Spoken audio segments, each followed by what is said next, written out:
തെരഞ്ഞെടുപ്പ് പടിവാതിൽക്കൽ വന്നു നിൽക്കുമ്പോൾ ഇങ്ങനെ ഒരു പരീക്ഷണം കെസിആറിന് താങ്ങാനാവുന്നതിലും അപ്പുറമാണ്. സംസ്ഥാന തെരഞ്ഞെടുപ്പിന് പിന്നാലെ തല പൊക്കാനാവാതെ കെസിആർ എന്ന കെ ചന്ദ്രശേഖർ റാവു സ്വന്തം മകളെ മിന്നൽ പരിശോധനയിലൂടെ ഇഡി ഡൽഹിയിലേക്ക് കടത്തിയതോടെ കെസിആർ നിശ്ചലനായി പോവുകയാണ്. കെസിആറിന്റെ മകൻ ഈ മിന്നൽ പരിശോധനയെ തടയാൻ ആവുന്നതും ശ്രമിച്ചിട്ടും ബലം കണ്ടില്ല എന്ന് മാത്രമല്ല നടപടി നേരിടേണ്ടി വരികയും ചെയ്തു.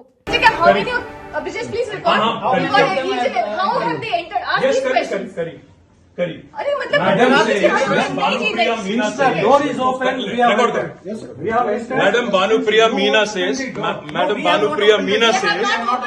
search is over and arrest warrant is produced, and now she says, hold on, and now she says we can't come in.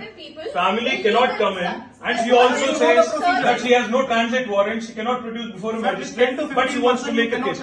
Listen, you have given an undertaking in Supreme Court, and now you're violating it. You are in serious trouble. ഡൽഹിയിൽ കോടതി വഴി കെജ്രിവാളിന് ജാമ്യം കിട്ടി എപിക്ക് ആശ്വാസമാവുമ്പോൾ അതേ കേസിന്റെ ബാക്കിയായ കവിത പക്ഷേ തെലങ്കാനയിൽ ഇഡിയുടെ കുരുക്കിൽ പെട്ടുപോവുകയാണ് ഉണ്ടായത്. രണ്ടുവട്ടം സമൻസ് അയച്ചിട്ടും പ്രതികരിക്കാതെ വന്നപ്പോൾ ഇഡിയും ഇൻകം ടാക്സും കവിതയുടെ വസതിയിൽ വന്ന് തൂക്കിയെടുക്കുകയാണ് ഉണ്ടായത്. ഉച്ചയോടെ കസ്റ്റഡിയിലെടുത്ത കവിതയുടെ അറസ്റ്റ് വൈകിട്ടോടെയാണ് എൻഫോഴ്സ്മെന്റ് ഡയറക്ടറേറ്റ് രേഖപ്പെടുത്തിയത്. ഹൈദരാബാദിലെ ജുബിലി ഹിൽസ് കവിതയുടെ വസതിയിൽ ഇഡിയും IT വിഭാഗങ്ങൾ കഴിഞ്ഞ ദിവസമാണ് റെയ്ഡ് നടത്തിയത്. റെയ്ഡിന് പിന്നാലെ കവിതയെ കസ്റ്റഡിയിൽ എടുക്കുകയുമായിരുന്നു. പിന്നാലെ കവിതയെ ചോദ്യം ചെയ്യുന്നതിനായി ഡൽഹിയിലേക്ക് കൊണ്ടുപോവുകയും ചെയ്തു.